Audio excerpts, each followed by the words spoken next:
Sekeres Price for Friday, July 12th, 2024, coming to you from the Nation Network studio built by Arbor Lee here at the iconic Ball Center, downtown Vancouver. Where? If you're planning a wedding, comes up on today's show. Ball Center offers over 55,000 square feet of striking indoor-outdoor space. The iconic 34th floor meeting and reception space offering sweeping views of the city, the ocean, the mountains. Check it all out. Wall Center. Sales at wallcenter.com. Matt Sekeres with Blake Price. Grady Sass, hitting switches, conducting things. Big show coming up. And we'll start with our poll question. And I got to say, the flow of this summer has been perfect. Beautiful. In what sense? Well, in the sense that we got through the Stanley Cup playoffs and the NBA playoffs. Of course, the draft and free agency hit immediately, but you know, you had the Euro to carry you through, you had the Copa to carry you through, and now we're on the verge of the Paris Olympics. So from soccer into basketball or into women's soccer as the Paris Olympics goes. Yeah. But we're asking about men's programs today. Which Canadian men's national team has a brighter future? Basketball, soccer. Vote Sekeres Price on X.com or on YouTube. Funny thing is, I think it was more than a decade ago now, partner. We asked a poll question: sport with the brightest future. We had basketball there. We had soccer there. We had tennis. We had tennis, because you remember that was the era of Jeannie Bouchard and Milos Raonic, and then some of the others Felix were coming. and Chapo were rising. Yep. Yeah. Bianca. Layla came out of nowhere. And incidentally, Gabby Dabrowski's in another Wimbledon doubles final. So good for her. And big expectations on the tennis teams, particularly the women's tennis team in Paris. And we had golf there, too, because we had seen the rise of the Abbotsford boys, Abbott and Taylor, but also, of course, Brooke. Yeah. Brooke, Corey Connors, Mackenzie Hughes, Surrey's Adam Svensson. Well, we've winnowed down here to basketball and soccer because, of course, the big team sports going on this summer with Canada in the third place match at the Copa, and the men's Olympic basketball team, which is the second choice at the Paris Olympics, 10 NBA players, 24 Canadians in the NBA now, huh? Like we could field this floor, two full 12-player squads if they were to all participate. Where are you going on your vote? It's so hard because basketball has sizzle, right? Like basketball is Showtime. I know the Lakers are Showtime, but basketball is Showtime in North America. It has it punches way above its weight class considering it's got small rosters, so just the sheer number of stars should be more limited, and yet it's not. Their stars really shine brightly. So if Canada were to have a couple of true stars, that can carry a program, that can carry the popularity and the success. And yet the world sport is soccer, which is good and bad. If you make it, you're huge. But there's so much competition is the problem. So with all that in mind, I'll say basketball. Yep. I'll say basketball because the chances of us breaking through are better on the global stage with basketball than with soccer. I agree. I voted basketball as well. For starters, basketball could still play for a gold medal this summer. Best soccer is going to do is third. It is a shallower pool in international basketball, that is for certain. Although I would argue at this given minute, and look, Argentina is sensational. Spain is fantastic as well. England's darn good. France, there's a number of others. I would argue, though, that the toughest team to beat of all of them would be the U.S. basketball team. Still. Yeah. I mean, that is the best rep team in the world. It is harder to make the USA men's basketball team than it would be to make just about any team, the world, the level you have to get to make that team. Yeah. That team's deeper than Argentina, the number one soccer team. Unquestionably. Yeah. Or Spain or Yeah. whomever is number one. Remember when Belgium was number one? The other thing that I would argue is you were talking about players. So Shea Gilgeous-Alexander and Jamal Murray is the best backcourt in the world. And if there were to be one other Canadian to step up at not even that level, but close to, and maybe that's Mathurin in Indiana once he gets healthy. Maybe that's Shaden Sharp in Portland once he gets a little older. But right now, I would give the Canadian team a fighting chance against that U.S. team. And with one other, Jamal Murray or close to level player, then it gets really interesting. Yeah. Soccer needs several more players, I think it's fair to say. And, it's nothing against soccer. It's just 11 players on the pitch, and you need most of them to be world class if you're going to start winning Copas or going deep into World Cups. The other thing I'd argue is Shea Gilgeous-Alexander better in his sport than Alfonso Davies is in his. And close. I know Alfonso at his best would be considered either the best left back in the world or the second best left back in the world. The problem there is it's left back. That's the problem. Shea Gilgeous-Alexander plays point guard. He is the guy who stirs the drink. He is the guy who's going to score on his own and set up teammates and allow them to score. So it's at a more critical position where we have our best player in basketball. Well, that would be the debate of what to do with Alfonso Davies going forward if you're Jesse Marsh. And that's a big debate, Blake. Do you play him out of position from where he is for 11 and a half months of the year? And you could make the argument that, yes, you do, given the stakes, given where Canada is in the pecking order. Do you make him, I don't know, do you make him a number 10? Like, do you even put him in the middle? Never mind, do you put him up the pitch? Do you really get crazy and put him in the middle somehow? Just because of, now, here's my problem with even something so radical as that. Look at him on the dribble in this tournament. When he's tried to go one-on-one in Copa, it wasn't successful. He wasn't very good at it. His pace down the wing is where he's at his best. So I don't think I'm ready to get totally crazy by moving him into the middle, but moving him up the pitch, making him a winger rather than a left back. Yeah, I could be convinced of that. I'm glad I'm not making the call. And of course, the player's going to have some say too, right? Like, you don't have a player of Alfonso's stature and not consult him and just, put him where you want as the head coach. I thought he was really peppy in the first half against Argentina. I thought he might be sitting on a goal. I understand why he plays left back for a club side like Bayern. Yeah. I understand why you would want to move him further up the pitch from a Canadian point of view. I also wonder, though, whether this is now the challenge for Canadian soccer.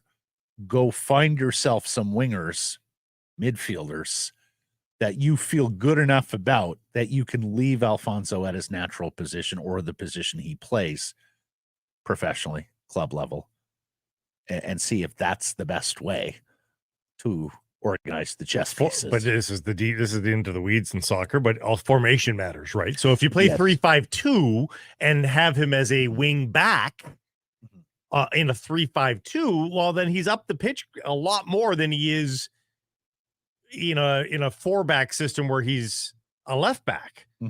So those little sort of tweaks is where you sort of find the neutral ground of he's not quite a winger, but he's not a left back either. Going to get back to soccer here in a moment, but first, let's get to some Vancouver Canucks, because we had Saravelli on the show on Wednesday, and he talked about how he thought there was still an outside chance of a Canucks trade coming this summer. You've long talked about this, that you don't think this was splashy enough from an off-season point of view for Rutherford and Allvin, particularly the way Allvin was speaking at the end of the year in that gauntlet dropped press conference about having achieved nothing yet and got to get to that elite level. And with all due respect to Jake DeBrusk and Danton Heinen and Kiefer Sherwood, the two defensemen, was the addition of that quintet good enough that you think it gets you to the elite level? And I think the objective impartial observer looks at it, and particularly with the subtraction of Zadorov and Lindholm and says, no, not quite good enough.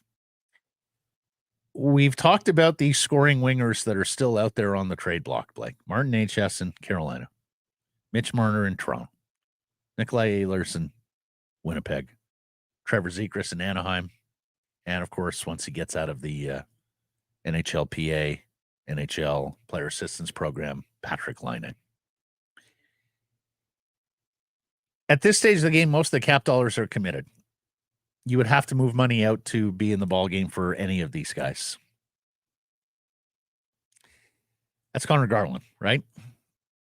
If you're making a move with any of those guys. I was having this conversation with Grady off the air. I was like, as much as I do believe what I'm saying when I say that a bigger splash is coming, what is the piece that gives you the cap space to make the splash? And it's one of two uncomfortable conversations. It's with a guy who's just been a survivor here in Conor Garland and surviving expectation and being attached to the L trade and all that. So it's him, or it's even more an uncomfortable conversation, and it's Brock Besser. Yeah, although in the case of Besser, it's, you're trying to get better at that position. Yep. So if it's incrementally better with a 1-in, 1-out, I'm not sure that's enough. Right. And upgrading on Conor Garland, albeit Conor Garland's a nice player and you have him on your team, you can upgrade on Conor Garland. Right. So you're talking Garland, maybe you're talking Höglander. That would be sugar. That wouldn't be the primary piece. No. And I think Necas, of course, you're looking at $7+ million on a contract extension there. Yeah. Marner's at 10, damn near 11. But of course, maybe there's a possibility of the Leafs retaining because it would only be one more year there. He's UFA after this year, but of course that also impacts what you're going to give up for him. Ehlers, same deal. It's just one more year on his contract, unless you're looking at an extension beyond this season. But for the moment, it would be the 1-year deal. He's at $6 million. So like Garland for Ehlers works cap. Marner, other things would have to transpire. Necas, probably other things would have to transpire from a cap point of view. Zegras also works cap-wise with Garland, but is Trevor Zegras really a Rick Tocchet player? Although, frankly, I think you can ask that question of all these forwards, Blake. I'm not sure I look at any one of these guys and think them, oh, yeah, that's a Rick Tocchet style hockey player. That said, and I think Tocchet, Tocchet was very honest about this at his year-end presser that he has to, in some cases, go back to the drawing board, at the very least, take a dive, look into what he does, how he coaches it, and whether or not he needs to allow for a little bit more creativity and freedom for his offensively inclined players, not to mention generate more chances off the rush, play with a little more pace, get more shots, make sure they're quality shots, but make sure that you're not being outshot as much as the Vancouver Canucks were being outshot at different points. The other piece in a possible splash trade, by the way, for a younger player only, is Jonathan Lekramack. Well, and he could very well be the solution to what we're talking about here. It's just unlikely to happen this coming year. Yeah. So, not to mention, but he may have to be a Brock Besser replacement after this season if you can't get together on a extension with Besser. I'm not including Jonathan Lekramack in a trade for Nick Ehlers, but I might for Martin Necas.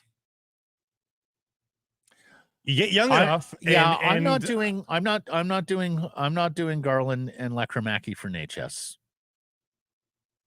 I would look at Garland and a future first for Necas, though. When Carolina said the reports were that they preferred picks for Necas. Yeah, because they trust their own amateur scouts and want those guys making the selections. Now, those same amateur scouts may look at it and say, oh, yeah, that Lekramack kid, that was somebody we had targeted. Right. So, it's tougher to know. It's a general swipe at it saying they prefer prospects, but if they get the right they prefer picks, but if they get the right prospect thrown at them, they might be okay with that. The other thing about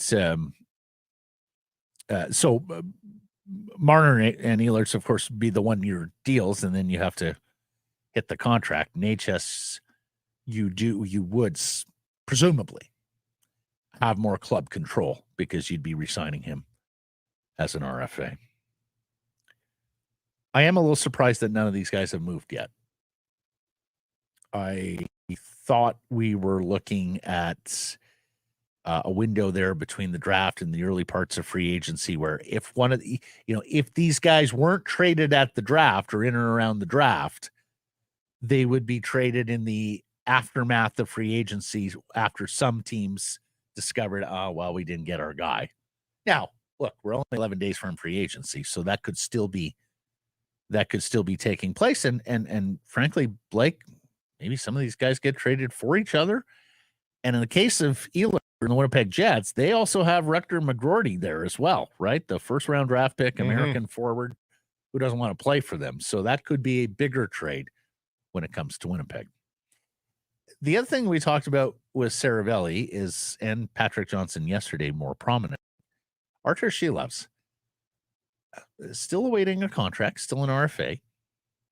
Could be a poison pill offer sheet there from another team who looks at it and goes, oh, Vancouver doesn't have a ton of cap space. Let's go out. With the signing of Yuri Patera, not bringing Casey DeSmith back and not adding that pure NHL backup, Patera's more a third organizational goalie, a guy you can call on to play NHL games, but you would prefer if he's not your backup. I think the die is cast here that Silovs is going to be the NHL backup. Nobody seems to think within Canucks Sports Entertainment right now that Thatcher Demko is going to have any trouble in the long summer recovering for what ailed him, the knee injury in the playoffs against Nashville. But I also think you have to look at it from the standpoint now, because Thatcher has been injured as often as he has been injured in his NHL career, that you need a most reliable guy who can not only play games, but play a series of games in a row. And remember, Casey DeSmith was darn good for the Vancouver Canucks. Then when Demko went down late in the season and he had to play game 6 or 7 or 8 or 9 in a row, whatever it was, that's when we started to see a little bit of fade in his performance. Silovs has showed you he can do that in a playoff series. So I think you got to feel good about that. So are we at the 54-27 game split? Starter, backup? Do you think that's wise? Do you think that's something that Ian Clark and Rick Tocchet would be looking at going into this year? I mean, given what you just saw happen, because that's always a risk. We talked about it even last season. Oh, got to have Demko healthy for the playoffs. Well, he wasn't. So it's no longer just a worry. It's an actual thing, and so I think they're going to be more sensitive to it than they've ever been before, because it's not a theoretical anymore. It happened to them. Good point. They should be scared about it. Good point. Yep. I mean, it wound up not hurting them all that much because DeSmith and Silovs played pretty darn well in the playoffs. But I hear what you're saying. You don't want to keep going there. It didn't hurt them in that you can't point to it and say that was clearly their undoing. But you also don't know what the universe looks like when Demko's in. You don't know if Demko is standing on his head to the fact that they win the bitter series in 6. Mm-hmm. You just don't know what the universe looks like even. So it wasn't their undoing, but they still might have been in a different spot if he was there. Yep. Just don't know. The other thing we talked about with PJ yesterday, Tucker Poolman, 1 more year on this contract, $2.5 million. You can account for it with LTIR, long-term injured reserve. Patrik Allvin said he'd really like to get out of LTIR because once you get into LTIR, it's dollar in, dollar out. Almost no chance he's playing again. There are trickier machinations with LTIR than just he's injured, so you've got that space. Right. Yeah, it's not so simple. Like, don't get us wrong. If you can set your opening night lineup with a guy who you're then and get close to the cap limit, and of course, last year the Vancouver Canucks had the immaculate roster, right? And our buddy Hart Levine at Puckpedia And the former now folks at Cap Friendly, both noted, we've been waiting for this day. The Vancouver Canucks hit it to the dollar and were able to take the entirety of Tucker Poolman's $2.5 million, put it on LTIR, and then exceed the cap by that $2.5 million. And I don't know, they got some smart guys there at Canucks Sports Entertainment on the cap side of things. Maybe they're able to do, smart ladies as well. Maybe they're able to get it done. If you're a team that drives good revenue, doesn't sweat expenditures on players, and that is the Vancouver Canucks, and give the Aquilinis credit for that. They have spent on the product, on the player personnel side of things. Then, yeah, that means the moment the puck drops, you've got an extra $2.5 million of space, which can be very useful. This was the aim back in the Gillis days. We are going to exploit that LTIR as much as possible because we're a big revenue club that can do it and others can't. Thus, it's a competitive advantage.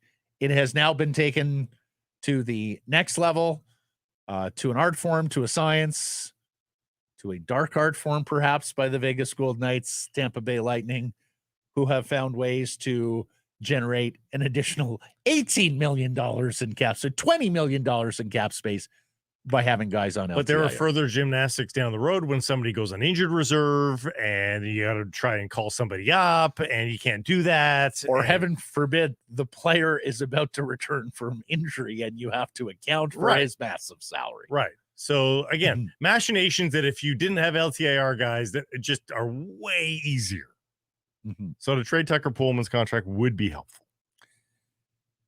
A third round pick, was that it? It's going to cost you a third round pick to make the $2.5 million go away. I would do that in a New York Minute. Yeah, I would do that for sure. For that ease. We should get to the news of the day for the Canucks, please. Is there a top story? Our top story of the day. Brought to you by Yellow Dog Neighborhood, Yellow Dog Spirits. And what a perfect kismet it is that they are sponsoring our top story of the day because we could be spending more time up there than we anticipated. Training Camp 2024-25 has been announced for the Vancouver Canucks, and it finds itself in the fine city of Penticton, British Columbia. What? After Youngstars? Yep. It's 2010 Redux.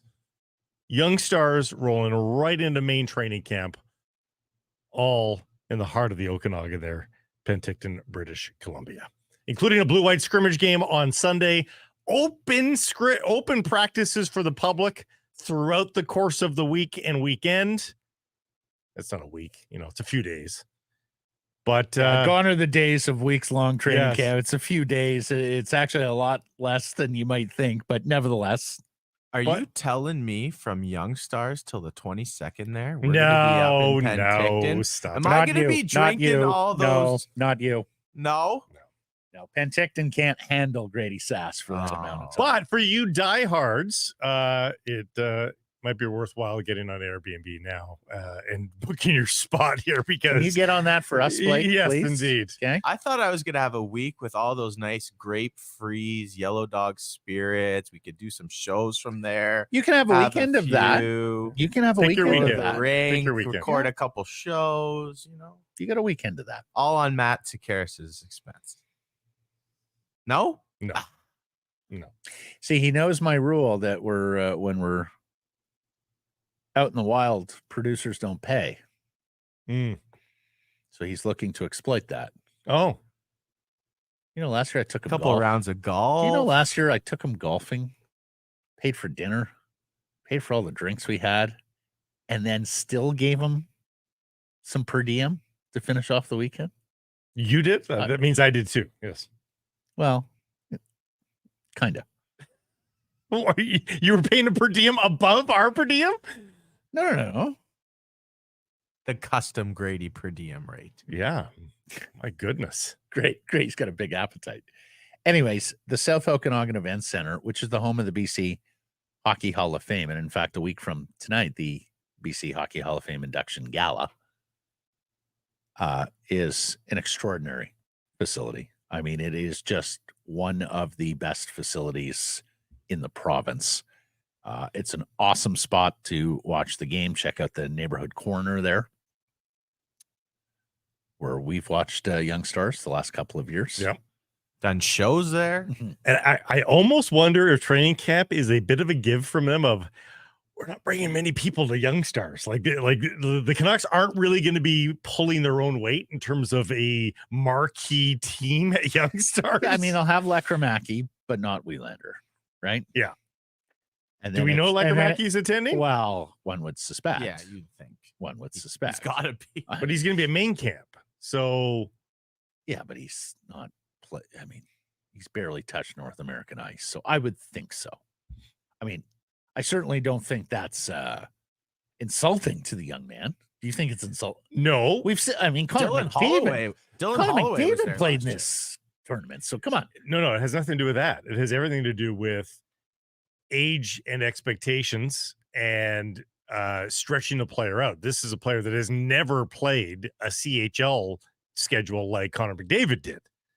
And to try and stretch him out immediately into an AHL season, maybe a few NHL games, the NHL training camp and prospect. I mean, that's a lot. Like that, you're asking him to play a lot of hockey. Go dominate Young Stars, kid. Let's see it. See that shot. Yeah, it's a lot. Why not though? No, I'm just saying. I mean, he doesn't have to play every game. We'll see. He's chatty today, huh? Yeah, this one is Friday. He's excited. And there's grape freezies in the Yellow Dog Spirits locker here that behind me. So that's why he's excited, I think.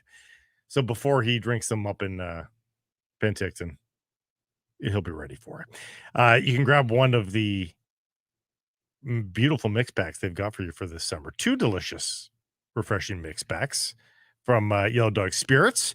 There's the Hi There Hard Iced Tea mix pack, lemon, peach, raspberry. Love those. And there's Grady's Freezy vodka soda mix packs, purple, blue, and a white Freezy. Lots of options. And for Purple's the best. And for the record, it was out of pocket. Canada, nothing to lose. It's your own fault. Like why against Uruguay? He's got per diem. You don't need to pay for him. You've seen his appetite, voracious. Canada with nothing to lose tomorrow against Uruguay. We'll show the graphic on the screen here. The text might be a little small. So here's the stakes.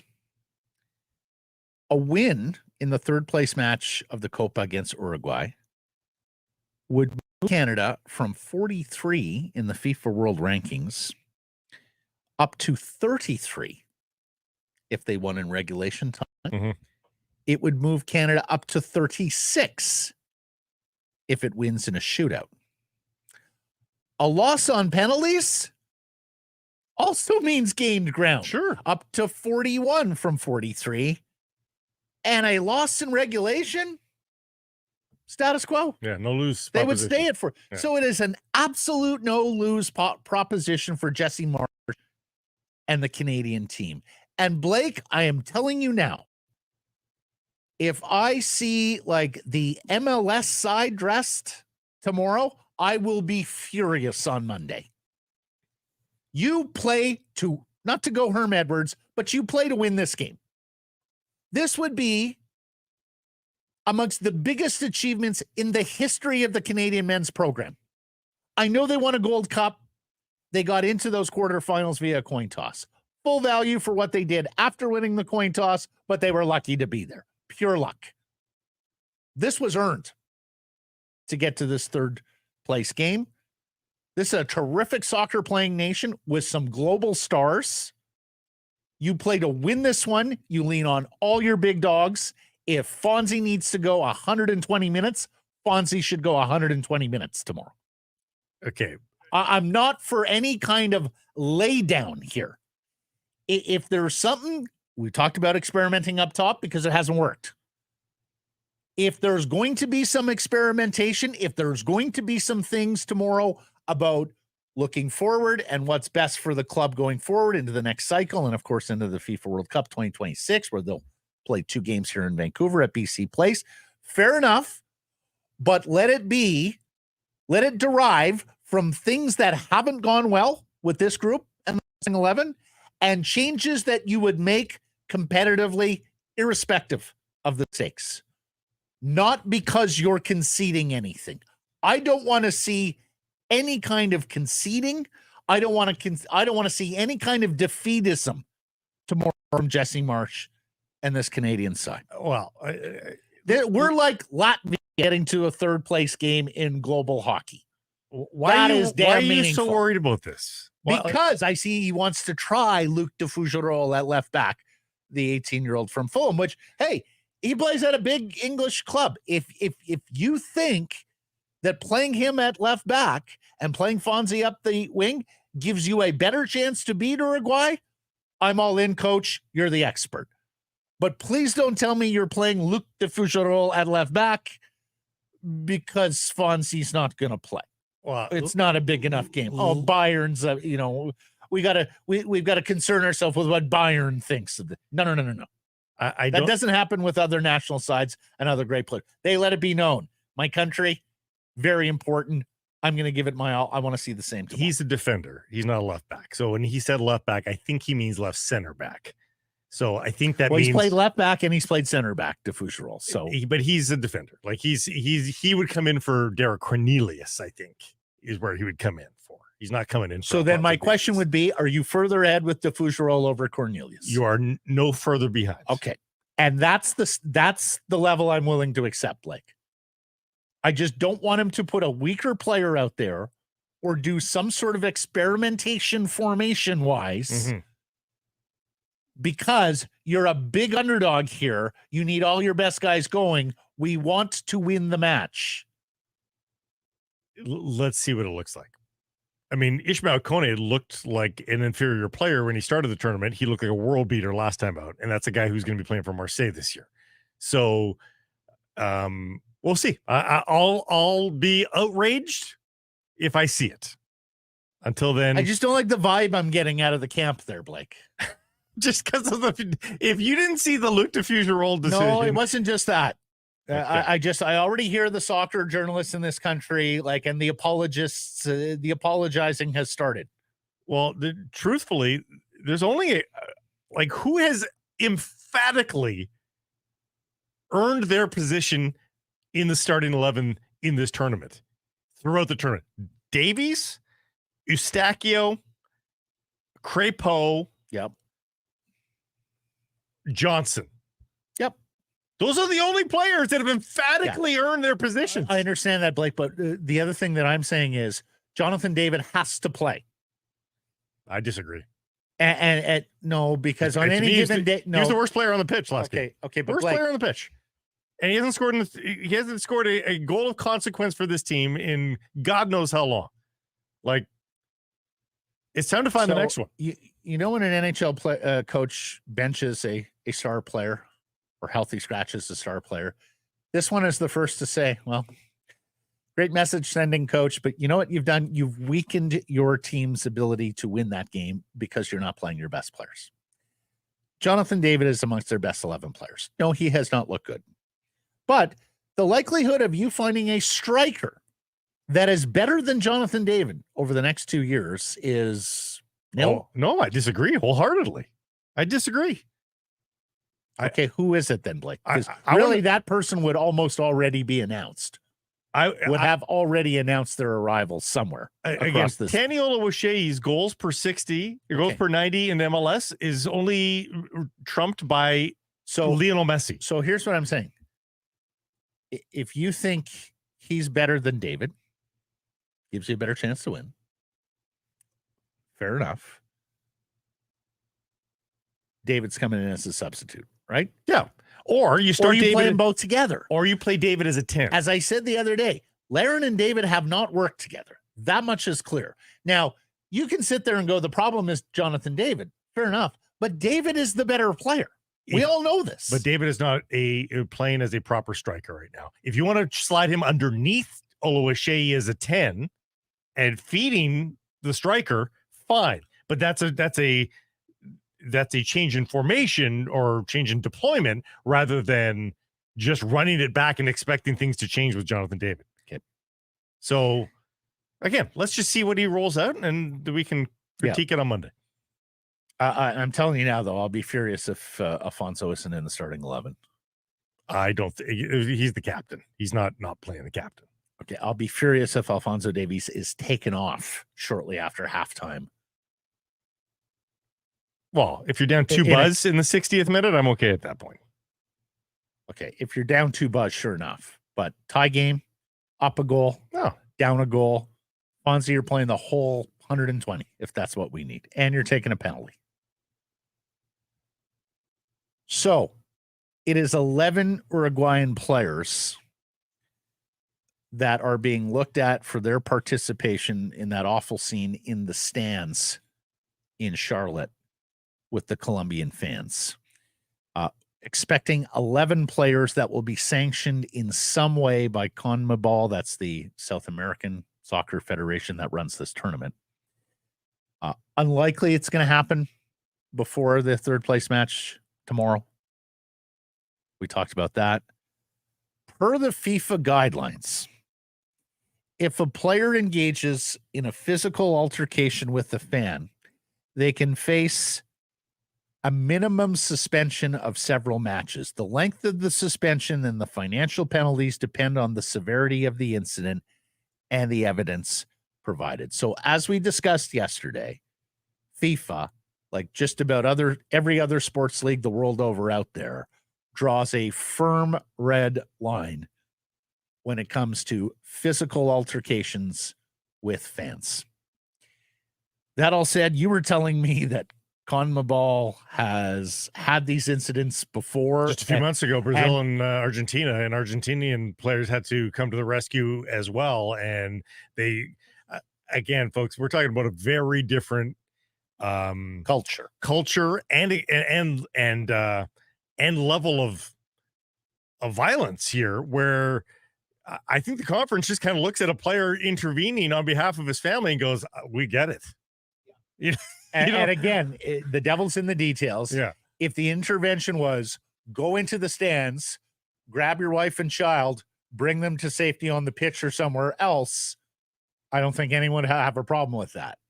Some of these Uruguayan players moved forward and threw punches at fans, and that is a separate and I would argue more serious act that CONMEBOL, FIFA have to look at and say, we can't have players throwing punches as fans. It's just that simple.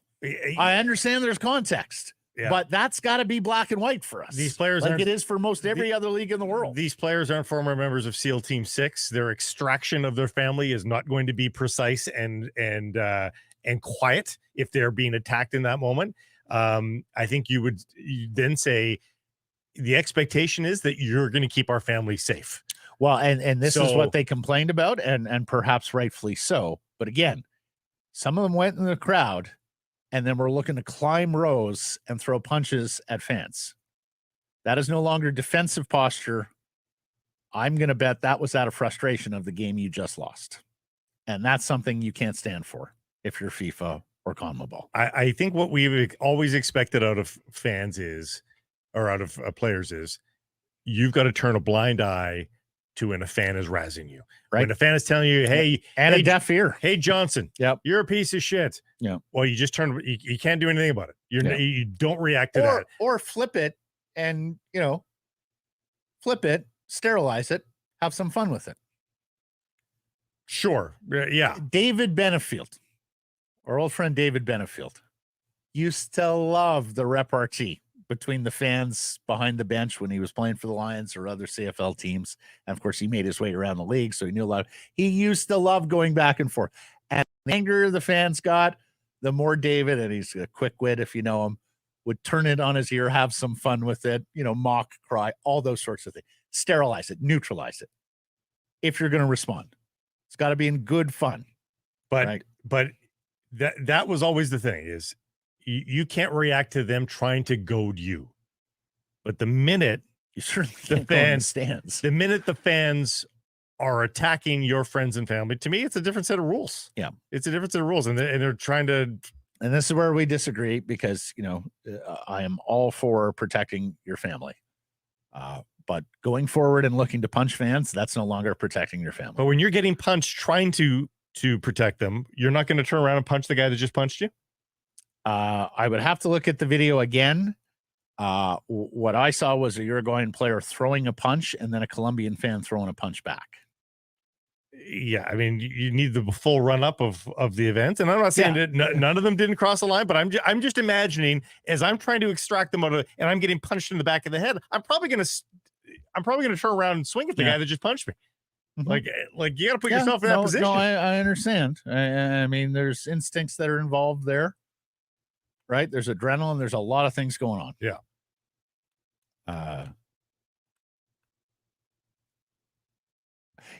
Because it's for the player's safety as well. Because here's the thing, you're vastly outnumbered. You're vastly outnumbered as a soccer team when you go into. Well, also you've created a new target. Like they would love to get a lick on Darwin Núñez. Are you not? Absolutely. Yeah. You've put a bullseye on all your other teammates when you do that. So it is a extremely dangerous situation. And while it may not be the fairest mitigation of it in terms of justice, I suspect some of these Uruguayan players are going to face these suspensions that are talked about in the FIFA guidelines for this matter. I mean, I think the fix is just so easy that they are in a more fortified spot going forward where they just are not accessible by the fans. Shame on tournament organizers that they didn't have that, especially if there was a recent event, Blake, with South American teams. Shame on tournament organizers.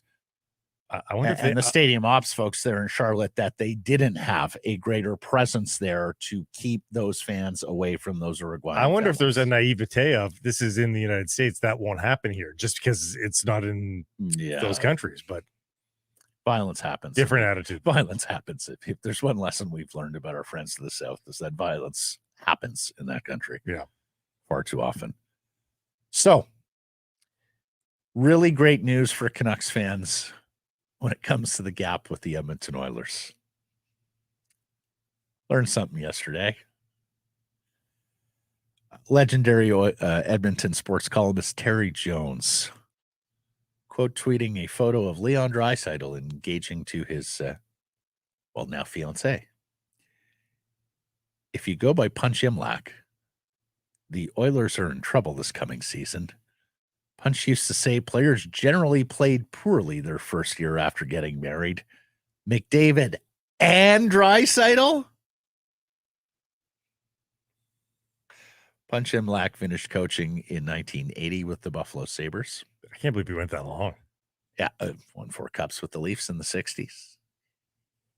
I would... Attitudes have changed, I think. I think so. Yeah. I think so.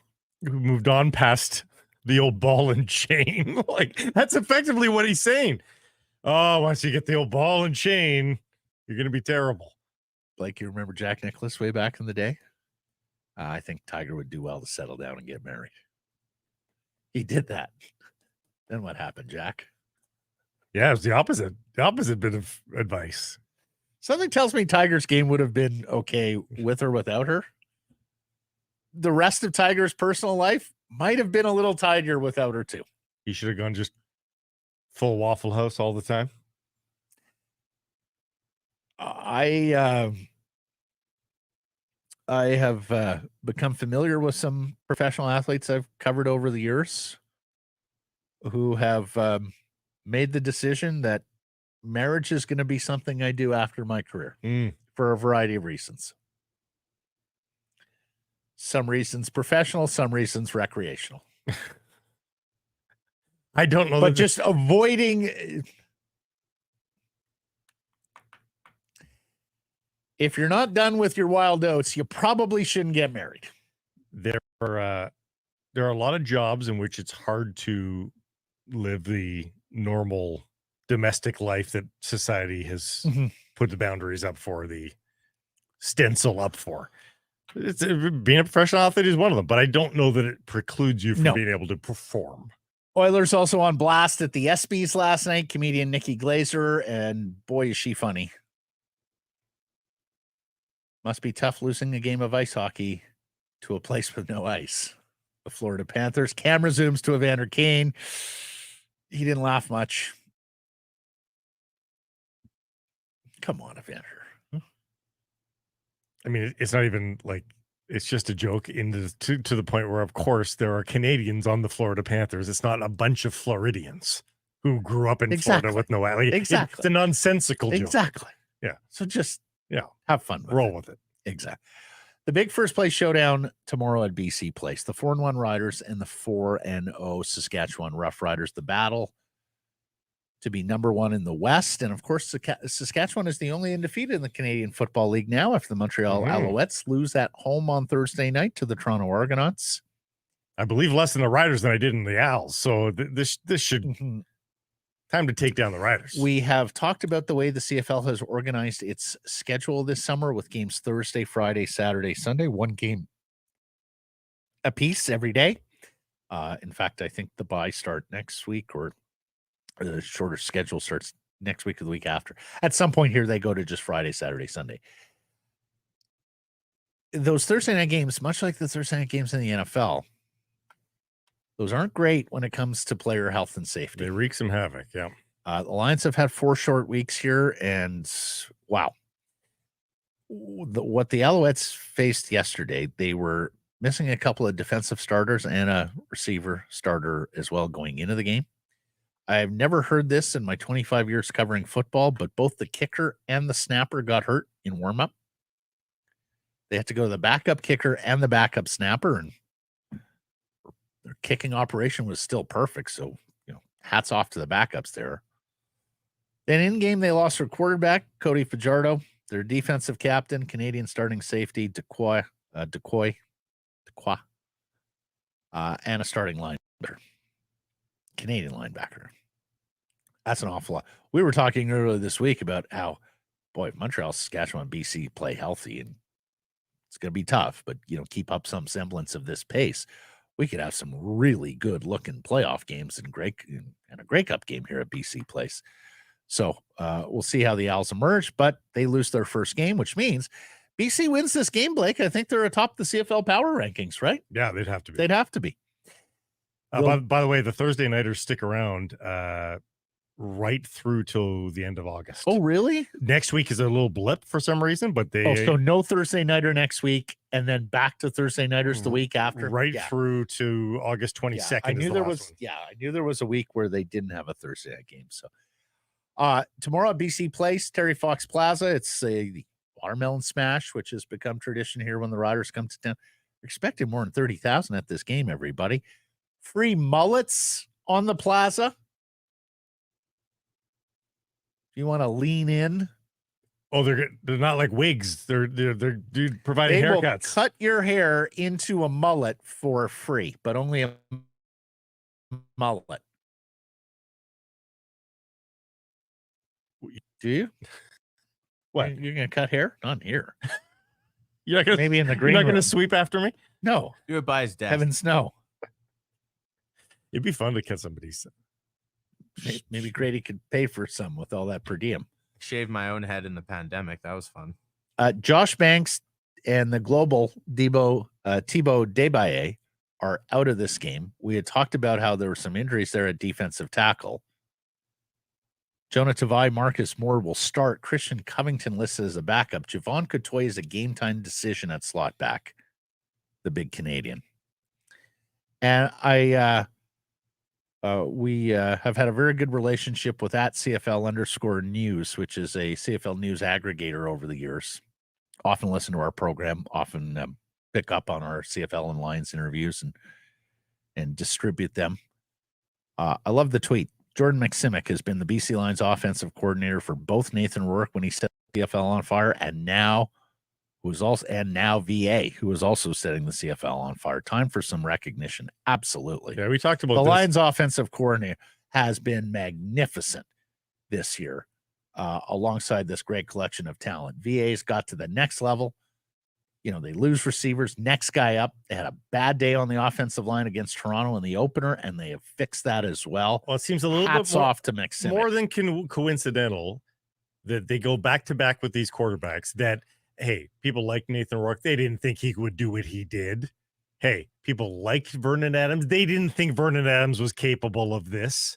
And so there's probably a different reason why this is happening Nathan Rourke just happened to blossom like this. Yep. Vernon Adams just happened to blossom like that. So that's a great shutout. Yeah. And look, and I'm sure Jordan would say, hey, the players play, coaches coach, credit to them. And that's true to a degree too. Fair. Yeah. But no, exactly. When you see it and you see it laid out as we have seen it laid out, as Blake just outlined, there is some credit there coaching wise. Mm-hmm. We're week 6, no one's taking any bows, but this has been a terrific coaching staff because last year we were shouting the praise of Ryan Phillips as defensive coordinator, right? Yeah. And the job that group was doing. And look, still, that's still a stout defense, but the offense has shone this year with McSimic at the controls VA at the controls. And of course, McSimic making the calls. Let's get to today's menu. It's brought to you by Greta. Greta, great spot to catch the game throughout the season or on the weekend, as the case may be. It's a quick walk to the rink or stadium, go-to spot, food, drink, fun, before, after the game, plus that awesome arcade. Make it a game night at Greta 50 West Cordova or at gretabar.com. We'll talk to Frank Corrado coming up here. Got some To the People We Go on the podcast side. And a huge weekend for sports gaming as we get to our Bet365 bets of the day. Bet365, proud partner, Sekeres Price. Look, picked Canada yesterday. Mm-hmm. Love the odds there, long odds. And you don't know, maybe those Uruguayan players are still shook from what happened with their families against Colombia. Maybe they're distracted. What did you have it yesterday? 585, I believe. It's gone down a little bit, 500. I like the England-Spain tie at plus 180, so requiring extra time. But I still love taking CFL points. I'm going Calgary plus 7 tonight, Winnipeg, Ottawa plus 3.5 Sunday in Edmonton. I'm going Canada, Uruguay, but I'm going to take the tie there at plus 320 because Canada's goal score, I think it could be 0-0, maybe 1-1 after 90 minutes. Straight to penalties at plus 320. Look, I haven't watched a ton of them over the tournament, but I watched the Colombia match. I saw second half of a match earlier in the tournament. I forget the opponent. Suarez doesn't quite have the finishing touch that he used to, huh? No. Like there were ample opportunities to tie the game against Colombia. Yeah. Yeah, I mean, you know what? To me, I've seen this across Euro and Copa. Mm-hmm. A stunning lack of execution, except in rare, like, yeah. If you're watching Copa and going, God, these guys can't score, go watch Euro. I know. There's great opportunities. The guys are blowing too. The finishing has not been clinical. And I wonder if it's just some of the pressure these guys are under. Yep. You know, I wonder if the pitches here and maybe that's have something to do with it as well. There's been so much criticism. Open an account with Bet365 today and bet on a huge range of markets. So whatever the sport, whatever the moment, it's never ordinary at Bet365. Use code VANBONUS. Frank Corrado coming up next. Hockey season may be over, but it's always a great time at Greta.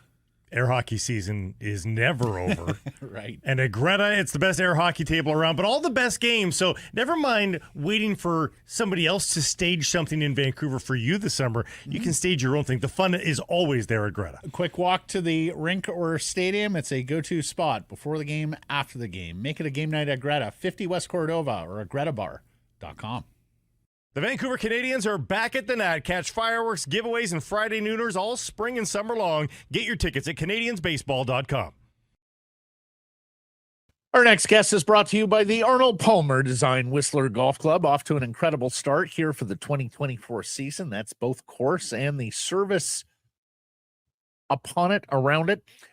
And we're reminding group organizers, if you've got 12 or more, it is not too early to book those September, October corporate buddy trips. The prime times are filling up fast. And of course, you book, you the organizer, you play for free. Tell us about your group, whistlergolf.com/groups. Our next guest is a TSN hockey analyst, a former Vancouver Canuck, and Jessica's husband for the last 4 years, Mr. Frank Corrado. How you doing? I'm good. Why what's all of a sudden are we talking about my significant other here? You know what they say, Frank. When a player gets married in the summer, expect a poor season. The next is that year. what happens? That's what Punch Imlach said. Oh. That's what they say, hey? And I don't know how you guys felt when you got married or whatever, but nothing really changed for me. Like life went, people would ask you all the time, like, oh, how's it feel to be married? I said exactly the same as it felt like 2 days ago or a day ago. I don't know what would possibly change in your life. Like when you're engaged or you're living with someone, that's it. That's the show. Like there's just because you did a ceremony and you had the reception, like what are things just changed now? Like what changes? I don't understand it. Honestly. He's a can kicker over here, Frank. He's just kicking that can down the road. Frank, honestly, I couldn't have said it better myself. I say those exact same things. We're not religious. There's not kind of like any kind of spiritual fulfillment that either of us are going to get if we get married. All we're going to do is cost ourselves a lot of money on the party. Oh, buddy. Yes, you will. Yes, you will. Of course, if we were to do it, we're not going to do it at a Frank Corrado, Italian-Canadian, Woodbridge, Ontario level wedding. Here's where, this conversation will really take years off your life. When it's time to talk about flowers and you're asked your opinion on the flowers and you say, they all look nice. I just don't want them to be too expensive. But your opinion is wanted. And do you like, and the names are out there. Do you like this one or that one? And I'm like, I don't know. They look like flowers to me. Can we just keep them within a certain price range? Right. So that's quite the conversation. Your opinion was wanted until you talked about price, and then your opinion wasn't wanted. You just answer everything spectacular, amazing, honey. Yes. What do you want? Spectacular, okay. Amazing, honey. So how about this one? Morning of my brother's wedding, and one of the groomsmen says, Maddie, did you get the cigars? And I went, oh shit, yeah, probably should get some cigars. Well, so emergency trip, to the closest place that has cigar selection, right? Like I'm not going to a corner store because it's the wedding. And so I'm sitting there counting up the groomsmen and counting up the friends table. And like, it occurs to me, like, I need like 40 cigars. And suddenly I'm into $800 of cigars. Yeah, that's too much. Yeah, you are. For the wedding on the morning of. Yeah. Just the number of expenses. Well, I'll tell you this one. Expenses that hit you with the full-on marriage wedding is incredible. I had very, very few responsibilities for our wedding. Like there was nothing that was entrusted upon me, and rightfully so. But one of the things, just show up and, make sure you look half decent. One of the things that was kind of, put on my plate was the transportation, the limo. You cannot mess this up. It goes from point A to point B. It needs to be here at this time. It needs to be there at that time. Like that is, I nailed it. Like really good. And the logistics. Great, unbelievable. But I heard a story from a buddy of mine who had the same kind of thing. It's like, I'm trusting you with one thing. Here it is. And he didn't tell the company that this was for a wedding. He played coy. He's like, we need it to show up at this time, at that time. And I guess the driver showed up and saw everyone all dolled up for the wedding. And the driver said, you didn't tell us this was a wedding. He goes, okay. So he goes, well, you're not paying the wedding rate. You're paying like the whatever rate. It's like, so you mean to tell me driving from point A to point B changes? Is different? Yeah, the price is different just because we're wearing tuxedos and dresses. And yeah, they just mark things up. It is semi-criminal. Wow. What happens? It is in that criminal. industry. It's a license to print money. They have brainwashed people about this activity. If you're not religious, it is a crass legal ceremony surrounded by family members. We've screwed up making a podcast company. You make, this is a little tip for those of you looking for careers out there: pets, babies, weddings. That's the holy trinity of how to make money in the world. Pets, babies, weddings. Yeah. License You nailed it. to It print is a money. license to print money. Yeah. Like, Yeah. I know some really frugal older men in my family, and on wedding days, the rules do not apply. Anyway, why are we talking about this? Well, I'll Well, say because this. My wedding was unbelievable. We had such a good time, and the way our wedding we go. worked, it was like the first time that people were really like let out of the cage post COVID. You know, because we got married in 2020. It was a small ceremony. It was June of 2022, and we had 250 people there roughly. Oh, wow. And it was like everyone's kind of welcome out of the house moment. So it was rowdy. That's It was good. a good time. Yeah, That's it was good. good. That's good. We're talking about this because Punch Imlach versus via Terry Jones is concerned that McDavid and Draisaitl both getting married now. So this is how the Canucks win the Pacific Division. Because Punch used to say players don't play well the first year after marriage. How'd you play the first year after your marriage? How'd you think your hits on SportsCenter went? I think pretty good actually, because now it was like everything was a little more real. It's like we gotta, we just had to pay for the wedding. We probably got kids in the future. Yeah. So it's like you get your ass in that studio and you talk about the Canucks, and you talk well about the Canucks, and you talk about the Leafs, and you make it count. So it was. I don't know. Unlike Leon and Conor, you did not have 10-year, $12 million per year deals signed as well. I was living on a prayer, just living life on the edge. To bring this first full circle, how does it feel to be married? Pressure. I'm under a lot of pressure, man. I've got to be good when I talk about the Canucks. That's another reason why you're avoiding this. The pressure. We have commitment. All that matters. We have. That's all you need, buddy. Don't let society bully you into doing something you don't want to do. Thank you, Frank. Okay, let's weave this into a question for you at the very least. You guys are humans when you're in the dressing room. You do have personal pressures. How often did you see a teammate, and I don't mean like mental health issues, like of course that's going to affect the guy's play, but did you know that there was a guy who was seriously distracted by relationship drama? Did you ever feel like a guy was like, oh, it's messing with his game, like he is wrapped up in it? Yes, for sure.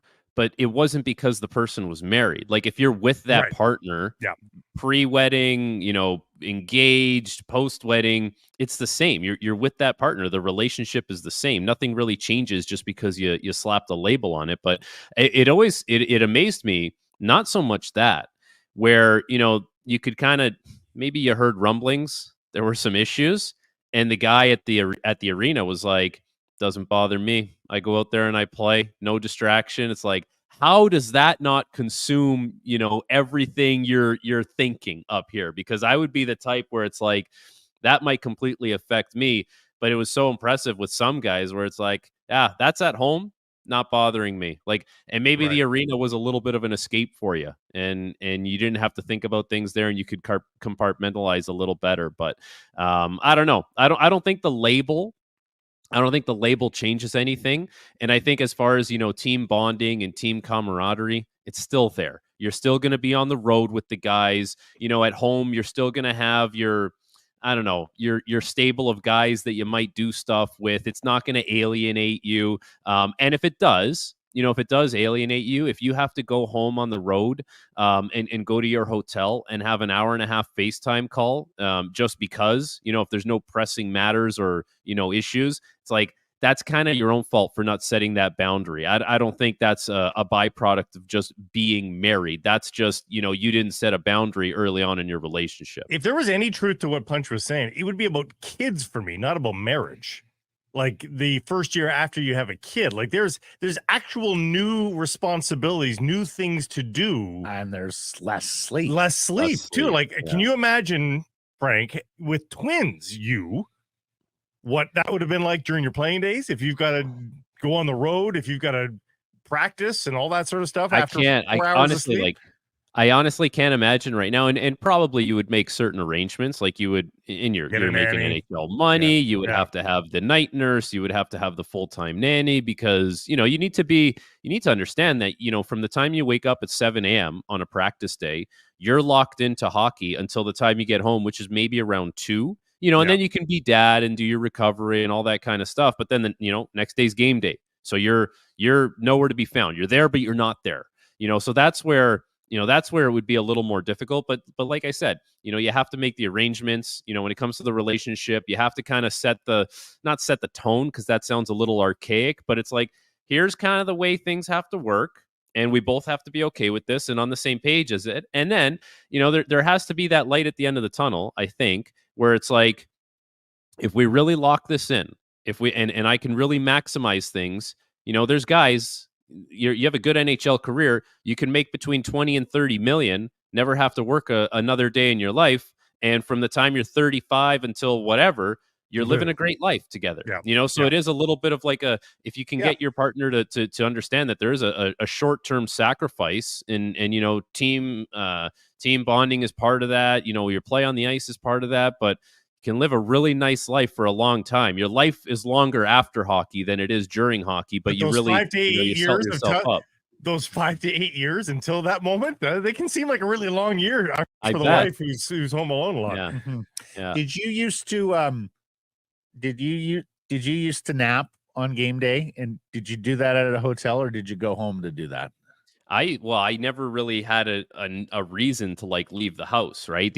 I know some guys during the playoffs like the hotel, just because there's no kids, there's no distractions. Maybe honestly, even the blinds are better. Like, you can get a good nap, like something as ridiculous as that. But I was always a nap guy during game days, except for there was times I just literally couldn't sleep, and then I would just lay there and close my eyes for a bit, and then scroll my phone and get up and get ready to go. But all the married guys that I remember playing with, I think they were just my routine kind of has to go on for the sake of my career and being successful. And there is with this conversation has to happen with mentioning that it is a big sacrifice for the family and the wife and the kids. Sure. Like, you don't see dad a lot, and even sometimes dad is there, and it's like you're there but you're not there, so it's not easy. And especially with young kids, how do you convince or persuade a 4 or 5-year-old that,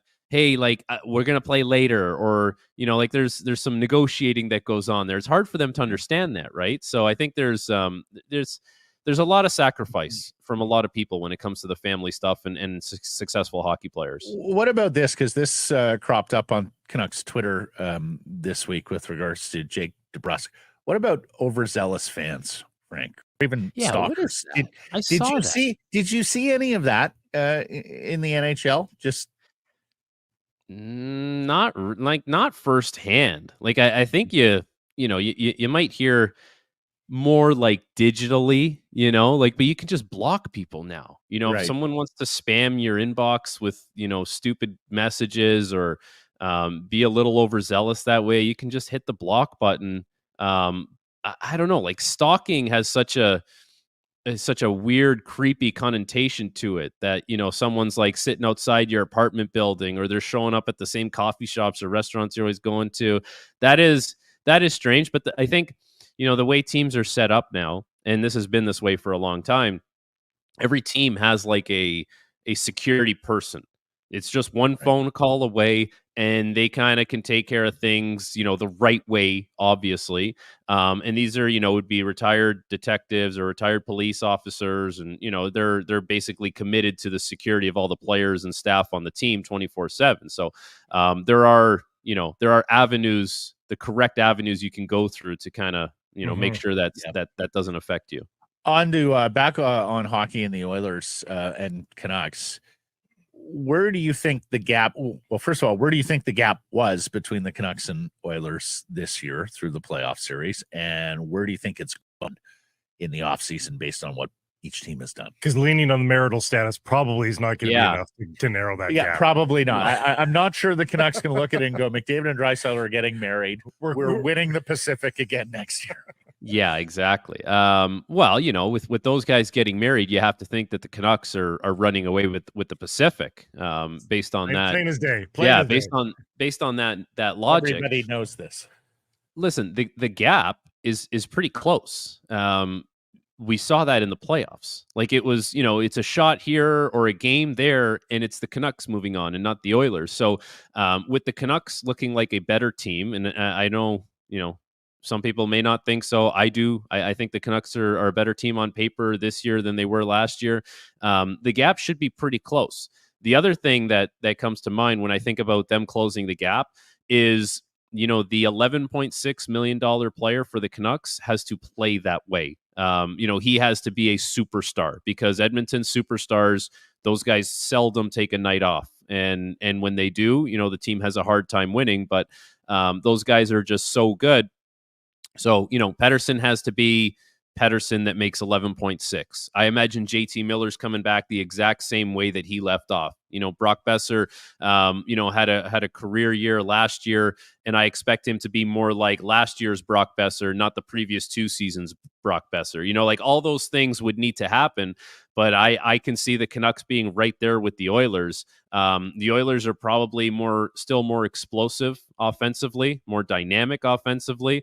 Their blue line kind of is what it is at this point. Like it's not getting any better. It's just, it stays stagnant. And, for the Canucks, I would say the same is probably relevant to them, with the additions that they made and the subtractions. Like there's not that much of a variance there. So I think we're going to see a very, when it comes to the race between those two teams, I think it would be very similar to how things kind of ended off this year, where it's close. It's close down the stretch, and that's very complimentary to the Canucks, because Edmonton was 1 win away from winning a Stanley Cup, and it's a team that has the best player in the world, and on any given day, the player who might be considered number 2 in the world up front. Who outside of DeBrusk, which was your Canucks your favorite free agent signing from the Canucks? I thought the Heinen signing was good. I think there might even be, I think he had 17 goals last year. Like there could be a little more offense there. Like he's good with his puck touches. He's a pretty smooth player. And the fact that, you didn't blow all your money on one scoring winger kind of allowed you to do the DeBrusk Heinen thing.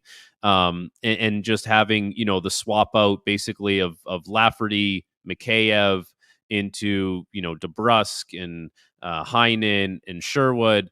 It just, I like the fact that there's more opportunity now to score up front. And the blue line, like the blue line signings aren't overly exciting, but they make sense and they're logical. Like Derek Forbort, when he was playing at his best in the NHL, is big, strong guy. Like he's, he takes up a lot of space. He's rangy. There's nothing wrong with that. Vinny Desharnais improved a lot in Edmonton, especially with the puck. So there's, I think there's even more potential there once he starts working with Gonchar and Adam Foote to see what he could be as a defenseman. But the Heinen one for me is the most exciting one, because, I think you were going to get your one scoring winger. Like I'm classifying, as far as the open market, right? Like Jake DeBrusk was your target.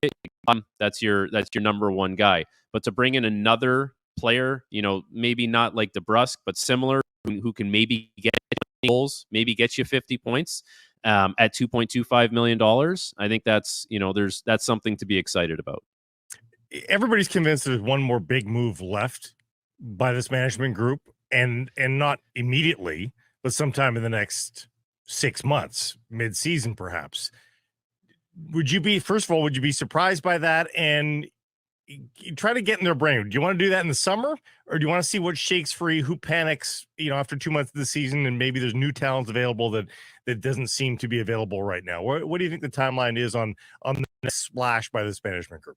Well, first of all, I would not be surprised at all, because, it seems like Jim Rutherford, he's ready to rock, man. Like he wants to pull the trigger and have, big moves, big names, all that kind of stuff.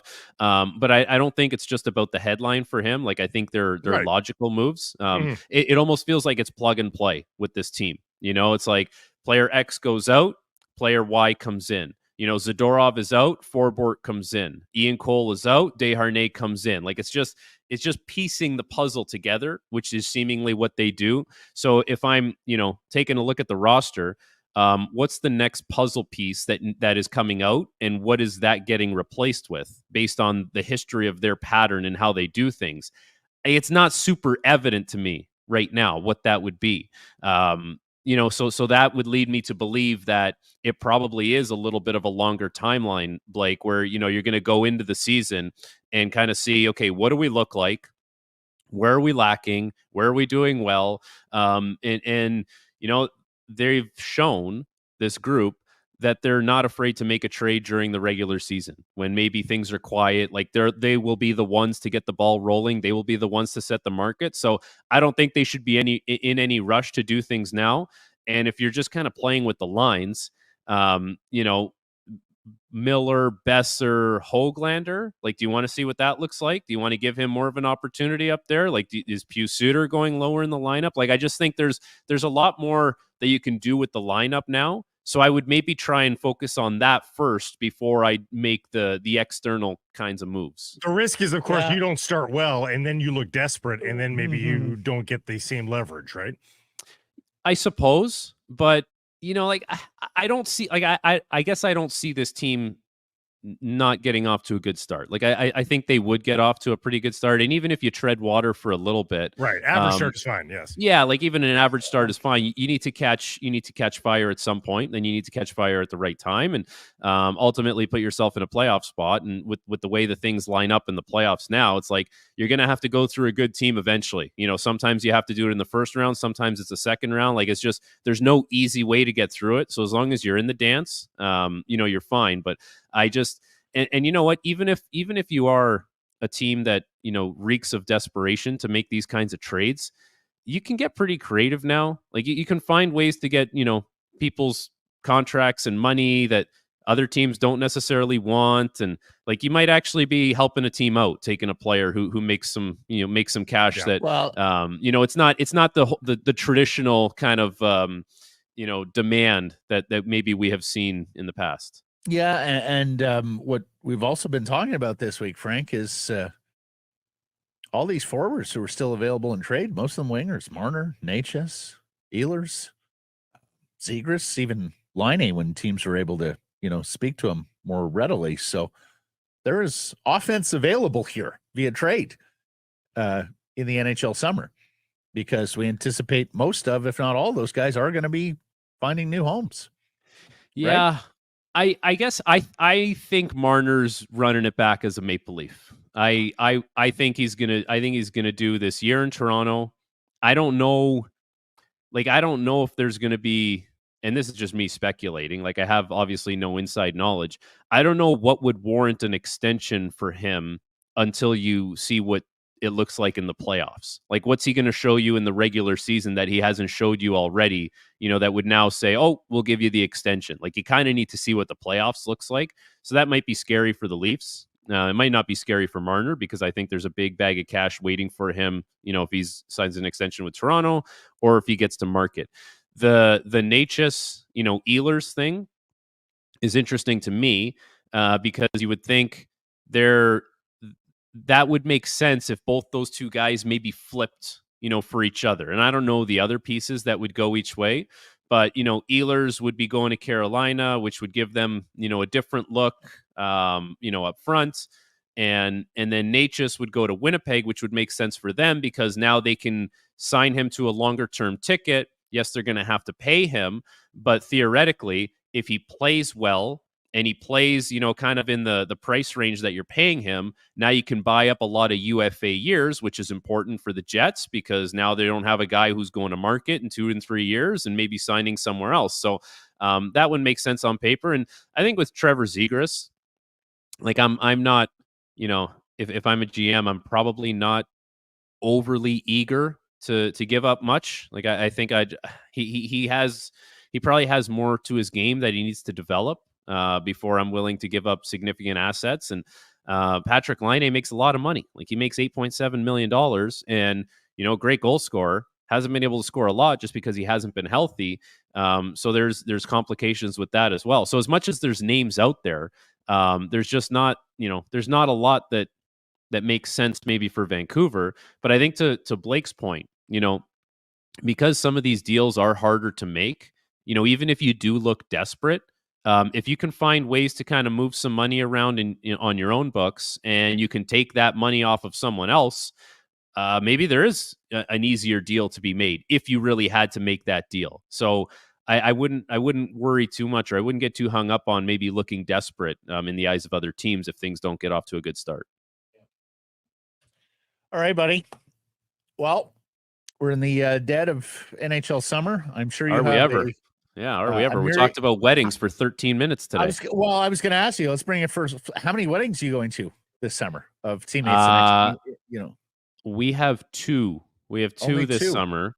The summer we did our reception, I think we had 12. I'm not even joking. Yeah. So 12 weddings. So we are in the window, right? Like these are the next 7 weeks or so where NHL players can get married, if I'm not mistaken. NHL players are just, I don't know. Everyone wants to get married seemingly this time of year. No, but NHL players can't get married between September and June because the season is on. And of course, every one of them will be contesting a Stanley Cup final in June. People don't want to get married between September and June. Really? Yeah. Everyone wants the perfect summer day for their wedding. You kidding me? That's right, man. Some people will say they want a spring wedding, or maybe say they want a fall wedding, which I can buy the fall. Like I like the September wedding. But if you're a hockey player, you can't do it. You can't do it in June even, because what if you get traded to a team? Like you might look at your team and say, "Yeah, we're not winning shit this year." Meanwhile, you get traded somewhere and it's like, now now all of a sudden those deposits, they're sitting there, and the wedding will go on without you. The best is the Tofino wedding. Total coin toss. It's either the most beautiful storybook wedding you've ever seen in your entire life, or it's a rain coming down sideways disaster. It's one of the two. Yeah. Honestly, if you're gonna book Tofino for your wedding, like you're the person who puts a large bet on black or red at the roulette table. Like you think nothing of walking into the casino before you check in and just dropping 500. There's not many Tofino weddings. It's spectacular or disaster. That's not. I would not be able to live with that. That would keep me up at night. There's a chance this thing goes sideways. Well, especially given all the money and effort and energy and potentially stress that you're going to put into that. I'll leave you guys on this. Okay, we started by talking about, is it more of a distraction after the wedding for players? Yeah. It's more of a distraction before the wedding. Right. Because you're dealing with the wedding planning, and that is more stressful than anything that comes after the wedding. That's why the Oilers lost the Cup. That's why. It's all coming together. We just solved it right here. It took us 28 minutes, but we cracked the case. Thanks, Frank. See you, Frank. See you guys. Hey, everybody. If you're enjoying what you're seeing here, then follow along with Sekeres Price on YouTube. I promise more content coming. The kids call it subscribe on YouTube. Well, how about liking it? Do that as well. Smash it right now.